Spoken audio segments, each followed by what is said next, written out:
And is Mr. Scott Ewing present by video? Yes. Okay, I can barely hear that voice. Yes, sir. Mr. Scott Ewing, are you there? Yes. Again, pretty faint. Can you sit closer to the microphone, maybe? Great, that works. Okay. This is a hearing on your motion about the SRA forfeiture. So, Mr. Argadian, go ahead, please. Yes, Your Honor. My client was picked up on the arrest warrant a little more than 30 days ago, and he received a letter regarding the forfeiture of bail bond. Bail was originally $250,000. His grandmother put up $25,000. The letter said that within 30 days of April 15th, he needed to either appear to the court or satisfy, basically explain to the court why he couldn't appear. So our position is he appeared, he was taken into custody, he's back in jail. And so by the statute 135-280, subsection 3, the money should be returned to the grandmother minus, whatever appropriate fees apply. I also wrote up a little explanation of why he missed court, the difficulties with his attorney and the communication of the date. But I think the 30-day thing is pretty clear. He was clearly brought back to jail within 30 days of April 15th. He was in jail, actually, on this warrant. So we would request the return of the $25,000 minus appropriate fees to his grandmother.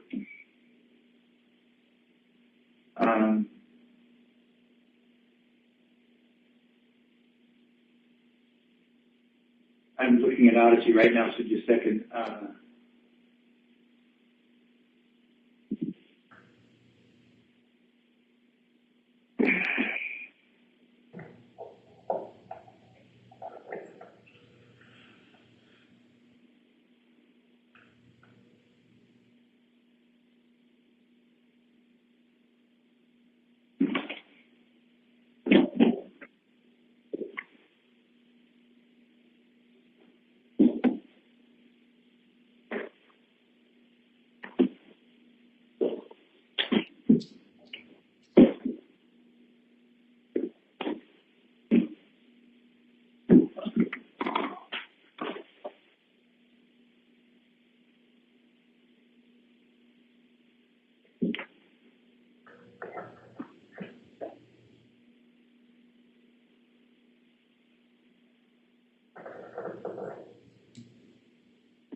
I'm still looking, so I'm not ignoring anybody.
Okay, Mr. Thornycroft?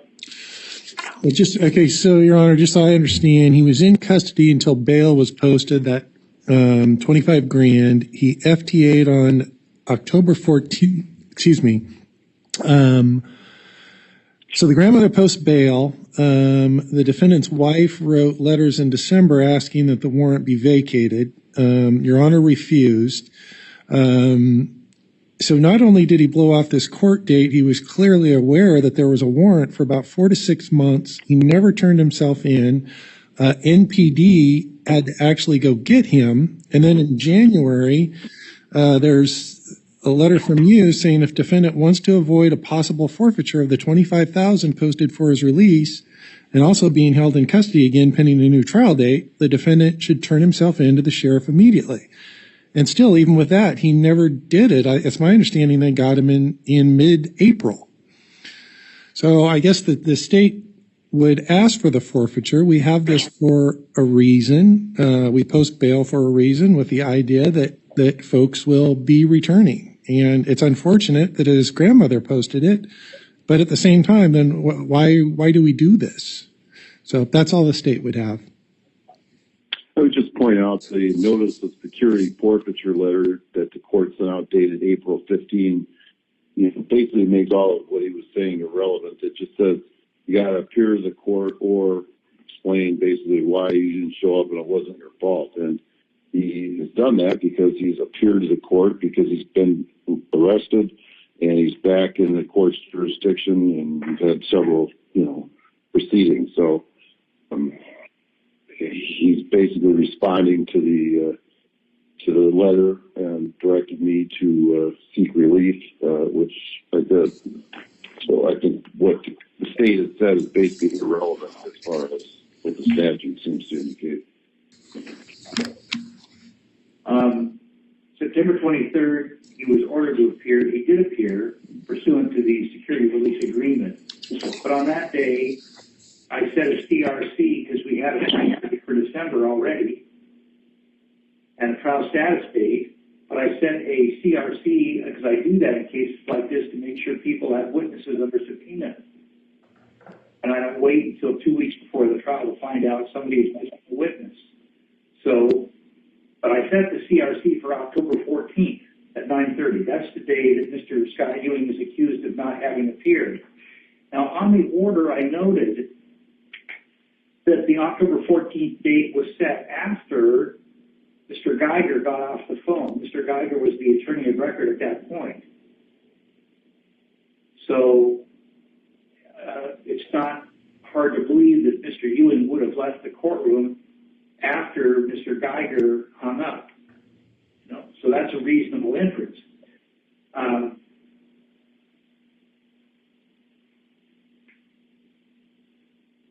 me look here. So Mr. Geiger filed a motion to continue on October 3rd, which was granted to continue the December trial. He filed a motion to vacate the warrant, and in that was on October 14th, he said he got off the phone with his client about 10 minutes after he got off the phone with the court, and he told me he didn't realize he had court this morning. He said during the last hearing he was in the back of the courtroom when Geiger was on the phone, and he didn't hear when the date was set. He said he never got anything in writing. So Mr. Geiger is saying he talked to his client about a warrant being issued on October 14th for his non-appearance. And Mr. Scott Ewing said, well, gee, I didn't know I needed to be there. But then it was 6 months, almost to the day after that Mr. Scott Ewing got picked up on this case. So Mr. Geiger's affidavit lets the court know that on October 14th, Mr. Scott Ewing knew he had failed to appear. But as Mr. Thornycroft says, he didn't turn himself in. And let me go back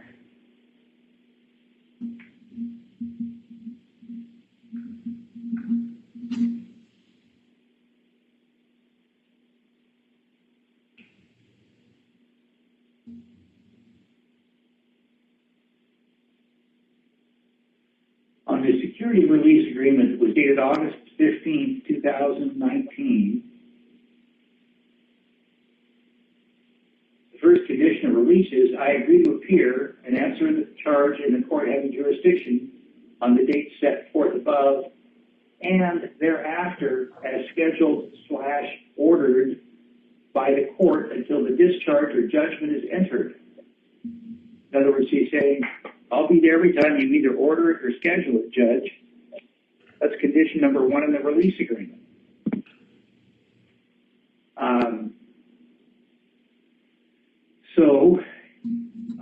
His grandmother posted the money, but he knew there'd been a warrant issued on October 14th. He knew it was her money, not his. But he took no steps to protect his grandmother's money or to come to court after he realized he hadn't been told about October 14th. Now, you might, and then the other, just a second. The other general conditions of release include 6D, little d, to contact my attorney weekly. If he had contacted his attorney weekly before October 14th, he would have known that he had a hearing that day, but he didn't do that. But it's apparent Mr. Geiger was still on the case for several months after October, but it's apparent that he didn't contact Mr. Geiger to try to set up a time to come into court so the case could be rescheduled. So he broke the security release by failing to appear as the case was scheduled by the court. He broke the security release agreement by failing to contact his attorney weekly. And yes, it's his grandmother's money, but he's the one that didn't follow through on the security release agreement. Now, I'm not, at this point, going to order a refund of the money. I'm not going to have the money forwarded to the state of Oregon, but I'm going to have it held pending the outcome of the case. But clearly, at this point, he dropped the ball in terms of his obligations under the security release agreement. And it's pretty clear no one would reasonably think that the case disappeared because I haven't called my lawyer in 6 months. You know, that's putting your head in the sand like an ostrich.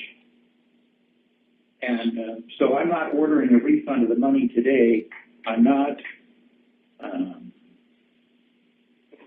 We'll deal with that money later at the end of the case, but I'm not going to order that. So I'm trying to think, what do we have right now? He just did a waiver, I think. Yes, we did a speedy trial waiver, and you set a trial date for August 4 through 7. Okay, all right, good. Can I just put something on the record? Sure. I'll just briefly address the Geiger situation. My client's position is that, like you said, he put up and he didn't get notice of the date he left or whatever before the date was issued, like you said, could be reasonably inferred. Mr. Scott Ewing's position is that he did communicate with his attorney on a weekly basis, and the attorney never provided him, the new date. But be that as it may, I think that's irrelevant. The notice of security forfeiture letter sent by this court was April 15, 2020, addressed to Mr. Scott Ewing. He was, of course, in custody at that point, and his wife got a hold of this letter. They contacted me and said, hey, please do something so the grandmother doesn't lose the money. So I filed something. And the court's own letter, form letter appears to be, just basically says you have 30 days from April the 15th, 2020, to, either appear or explain why it wasn't your fault. Now, it appears that there's a two-step procedure when a defendant allegedly doesn't comply with the release order. and bail is posted. Looks like the first thing that's supposed to happen is the court an order declaring the security to be forfeit, and then after that, if there's no challenge within 30 days, a judgment is entered awarding the entire amount of the money to the state. So if the court's not going to refund the money, but it's not going to forfeit it, then technically, since that money is there, and the bail is currently $250,000, he should be released. Now, he's not really advocating for that. What he really wants is just to make sure his grandmother gets the $25,000 back. And I think in the court's own letter, which refers to the statute 135-280, it's not really relevant why he didn't show up or what he didn't do. As long as the defendant's back in custody within 30 days of the notice sent by the court, then it's pretty clear under the statute that the money should be returned to the person who posted it. And again, I cite the letter of April 15, 2020. We filed something within 30 days of that. Just said, hey, the guy's in jail.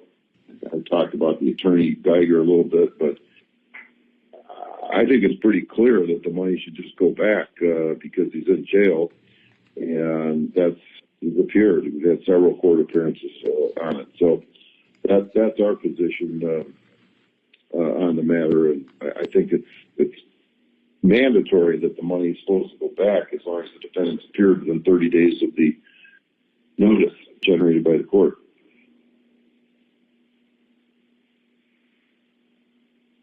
I'm reading the statute right now.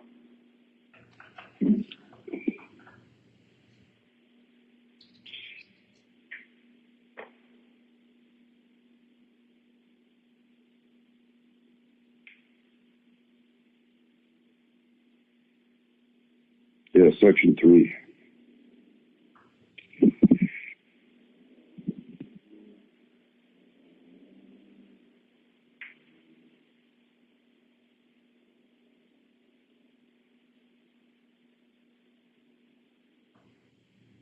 Well, I'm not going to change my ruling today. The money that's held doesn't mean that the grandmother can't get the money back later, but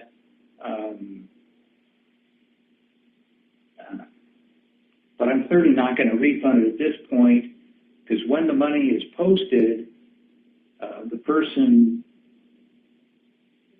who signs the security release agreement says, I know that a judge can order that some of this money be used to pay other fines that he have, or restitution, or other obligations, and if there's a conviction, and or even if there isn't. And I'm not going to order